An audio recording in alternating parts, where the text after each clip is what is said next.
Hai sobat-sobatku, selamat datang di channel RL1221. Sebelum kita melanjutkan alur cerita novelnya, jangan lupa di like and subscribe ya. Terima kasih. Bab 373 sampai dengan 375 tidak boleh masuk. Carlo tercengang saat mendengar kata-kata satpam. Apa maksudnya? Tanya Carlo sambil mengerutkan alis. Hari ini, seluruh Andros Lakeside Hotel disewa olehnya. Seseorang malah berani melarangnya masuk. Tuan Carlo, ruangan belum selesai ditata. Jadi, satpam ini mana berani menyulitkan Carlo. Dia hanya mengikuti perintah atasan. Omong kosong apa ini? Aku harus menunggu di sini kalau belum selesai ditata. Semua tamuku sudah datang. Apakah kamu ingin aku menunggu di luar? Carlo sangat marah saat mendengarnya dan menarik kerah baju satpam. Ah, Tuan Carlo, hari ini adalah hari yang bahagia. Lupakan saja. Benar, kita tunggu di luar sebentar. Lagi pula ada ruang istirahat di luar. Tidak masalah menunggu sebentar. Beberapa orang di belakang Carlo terus membujuknya.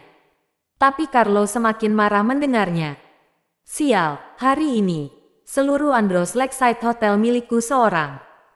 Aku beritahu kamu, jangankan anjing penjaga pintu seperti kalian. Meski manajer kalian yang datang pun harus hormat dan memanggilku Tuhan. Dasar bajingan, kamu berani melarangku masuk.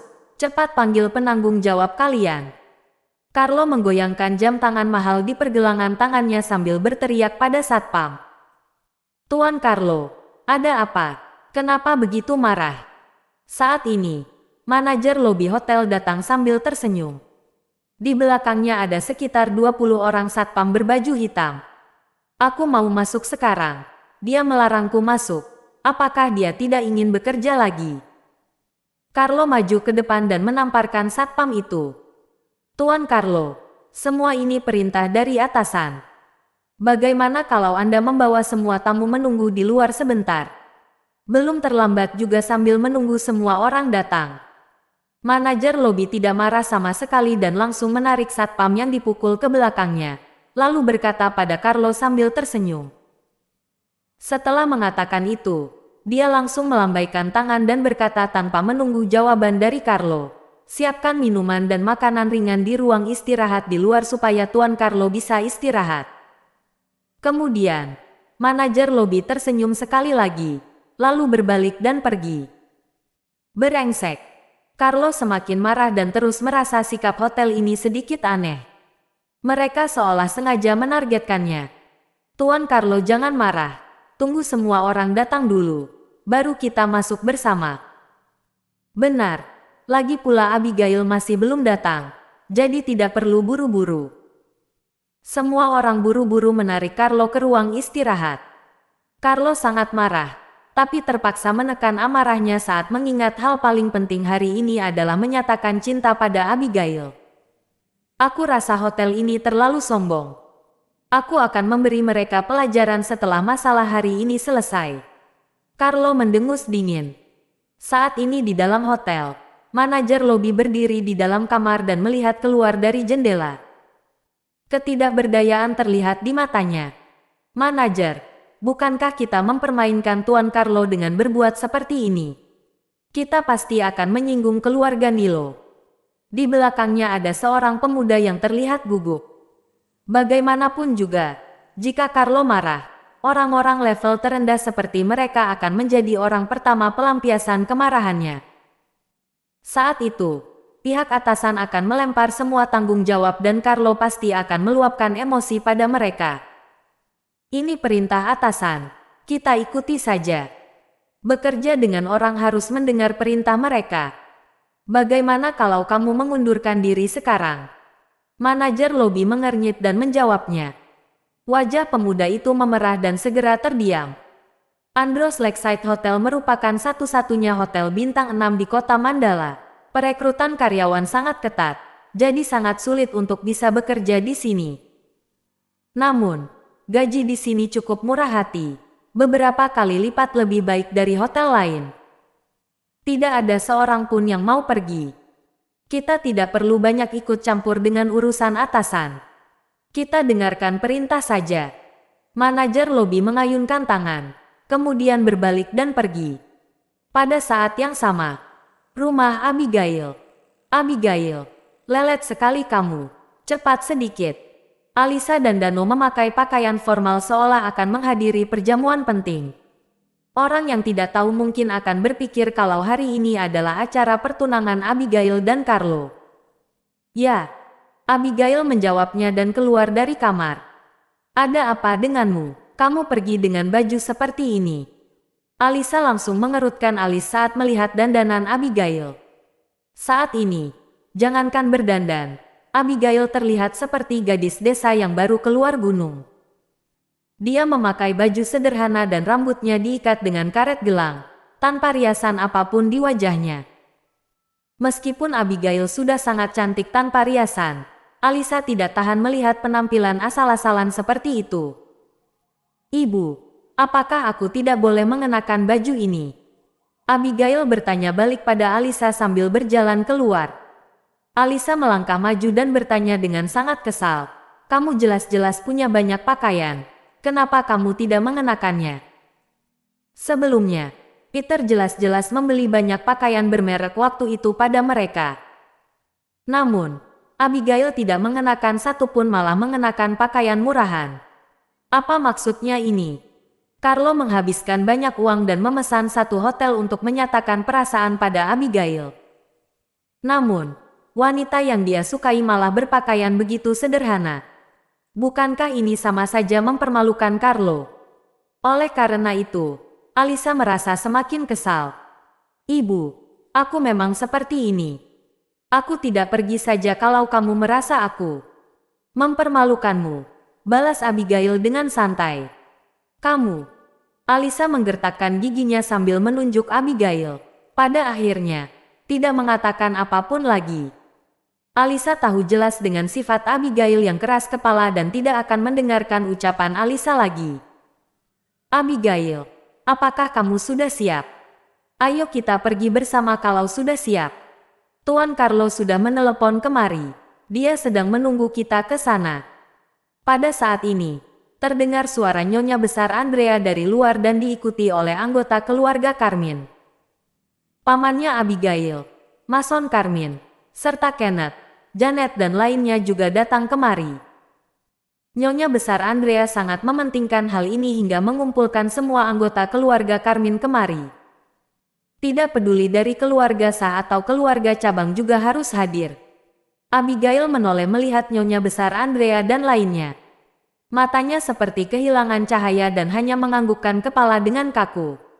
Abigail benar-benar tidak ingin bersama Carlo dan juga tidak mau menerima pernyataan cinta dari Carlo. Namun, orang-orang di sekitarnya memaksanya, sehingga dia mau tidak mau harus menerimanya. Bahkan Peter juga mendukungnya untuk pergi. Abigail merasa dirinya sangat kesepian dan tidak berdaya. Dia selalu berpikir bahwa Peter pasti akan membantah dirinya untuk bersama Carlo. Namun hari ini, Peter malah membujuknya untuk pergi ke Andros Lakeside Hotel. Bukankah Peter jelas mau mendekatkan Abigail dengan Carlo? Saat memikirkannya, Abigail bertanya sambil mengerutkan alisnya. Ibu, di mana Peter? Dia sudah keluar tadi sore. Dia mungkin merasa malu. Alisa melambaikan tangan dengan tidak peduli. Saat mendengarnya, Kenneth tertegun sejenak, lalu berkata sambil tertawa terbahak-bahak. Haha, dia masih bisa tahu malu juga. Aku kira dia tidak tahu malu. Pepepef, dia lebih baik jangan kembali lagi. Dengan begitu kita juga tidak perlu begitu jengkel. Janet tersenyum sinis dengan ekspresi yang ironis. Abigail, sepertinya Peter tahu bahwa dirinya tidak bisa bersaing dengan tuan muda Carlo, sehingga tatapan nyonya besar Andrea penuh dengan arti lain. Peter seperti ini karena takut dengan Carlo sehingga melepaskan Abigail.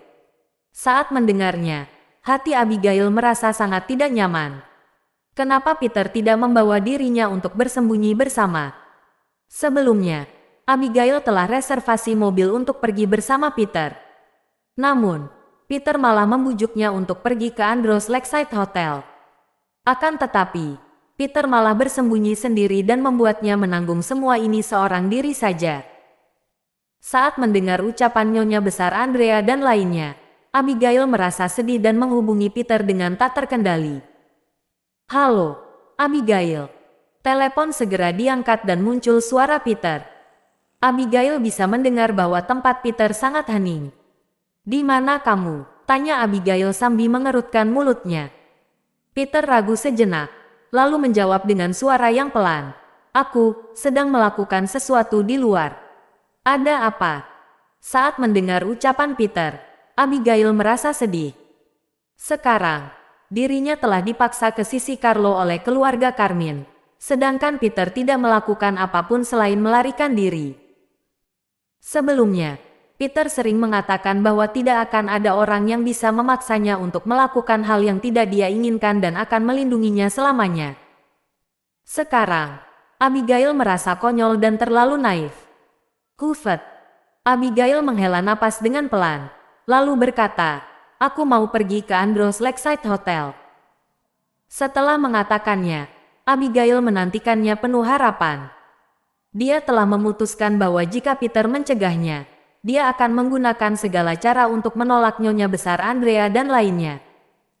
Namun, Abigail tidak menunggu pencegahan apapun dari Peter. Peter menganggukkan kepala dan menjawab dengan pelan, "Ya, aku akan menunggumu." Saat mendengar ucapan Peter, Abigail menggigit bibirnya dan menutup telepon. Peter bilang akan menunggunya. Apakah akan menunggunya kembali? Apakah Peter tidak tahu bahwa dia tidak bisa kembali ke sisinya lagi jika dia pergi hari ini? Abigail meletakkan ponselnya dan merasa kecewa. "Apakah kamu benar-benar ingin mendorongku ke sisi Carlo?" "Baiklah, aku akan kabulkan permintaanmu." Abigail menggigit bibirnya dan bergumam dalam hatinya dengan kesal. Dano sengaja bertanya, "Abigail, kamu menelepon Peter? Dia bersembunyi di mana?" "Jangan mengatakannya lagi. Biarin dia bersembunyi." Nyonya Besar Andrea melambaikan tangan untuk menghentikannya, lalu menyuruh semua orang untuk menuju ke Andros Lakeside Hotel. Orang-orang di keluarga Carmine sangat menantikannya. Selama Abigail menikah dengan Carlo, kelak keluarga Carmine pasti akan mendapat dukungan dari keluarga Nilo. Keluarga Nilo di kota Mandala sebagai bangsawan baru terus berkembang pesat dalam beberapa tahun ini dan akan menjadi keluarga terkuat nomor 1 di kota Mandala. Jika keluarga Carmine bisa menjalin hubungan dengan keluarga Nilo pasti akan mendapatkan keuntungan yang banyak. Oleh karena itu, malam ini nasib keluarga Carmine akan berubah. 2 tahun lalu pada hari ini, Abigail menerima Peter, seorang cacat yang memiliki latar belakang tidak jelas. Bahkan menghancurkan reputasi Abigail. Hal ini menjadi lelucon dan gosipan oleh masyarakat. Namun, setelah hari ini gosipan itu akan menghilang seiring Abigail bersama Carlo. Saat memikirkannya, orang-orang di keluarga Carmine merasa semakin gembira dan mempercepat gerakannya.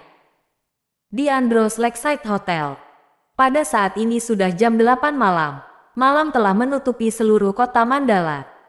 Namun, di sekitar Andros Lakeside Hotel terang benderang bagaikan siang hari.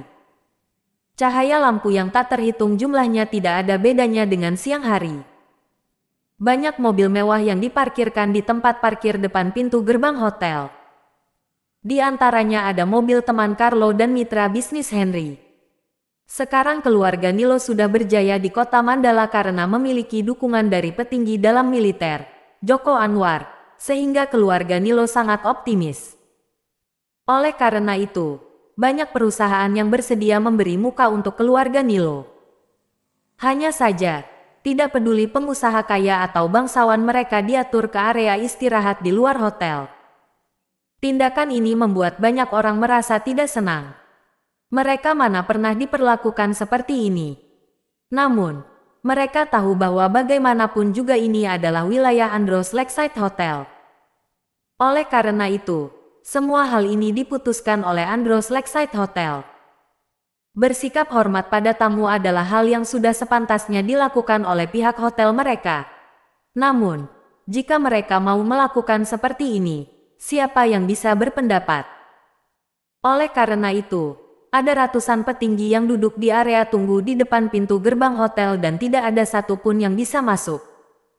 Selama itu, Carlo berkali-kali hendak emosi, tetapi dibujuk oleh orang. Aku akan menunggu 10 menit lagi.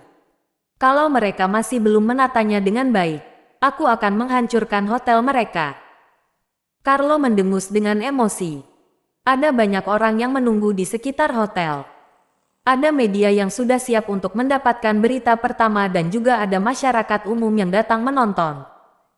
Di sekeliling tampak sangat ramai. Pada saat ini, orang-orang keluarga Carmine juga sudah mendekat di Andros Lakeside Hotel.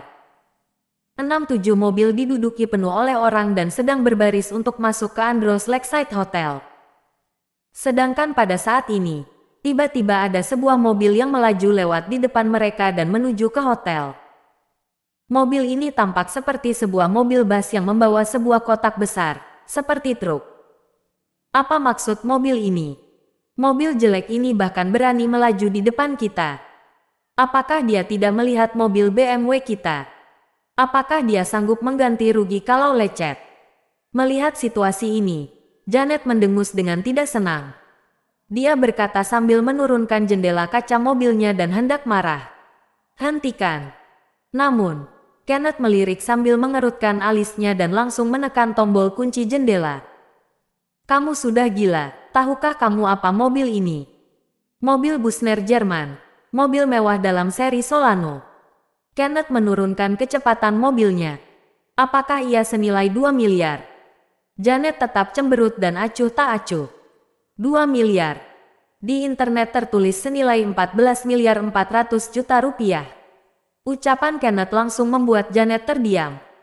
Saat Kenneth mengurangi kecepatan mobilnya, di belakangnya langsung diikuti beberapa mobil. 10 mobil Porsche Panamera hitam itu terbagi menjadi 2 baris dan melindungi di kedua sisi mobil Bussner. Gila, aku kenal dengan mobil Porsche ini. Harga terendahnya sekitar beberapa miliar, seri teratasnya 4 miliar. Mata Janet langsung terbelalak dan berseru terkejut. 10 mobil Panamera dengan lampu depan yang menyilaukan bagaikan 10 macan buas yang mengawal mobil Bussner itu. Bisa dibayangkan petinggi seperti apa yang bisa duduk dalam mobil itu. Kenneth mengurangi kecepatannya lagi. Siu, siu. Mobil Bussner langsung menuju di depan pintu gerbang dalam kawalan 10 mobil Panamera. Wow! Saat melihat pemandangan ini, Carlo dan lainnya juga terkejut. Orang ini pasti memiliki status yang luar biasa. Buk, buk, buk. Pintu 10 mobil Panamera terbuka. Pengawal berseragam hitam turun satu demi satu. Meskipun di malam hari, para pengawal itu tetap memakai kacamata hitam khusus. Tubuh mereka kekar dan gagah. Saat melihat langkah kakinya yang tegap, serta aura yang dipancarkan dari tubuh mereka, orang-orang yang berwawasan sudah tahu bahwa para pengawal ini adalah mantan tentara. Pengawal yang tidak kurang dari 40 orang langsung menyebar untuk mengusir orang-orang di sekitar. Saat melihat situasi ini, Carlo dan lainnya sangat terkejut. Sebenarnya, siapa petinggi ini?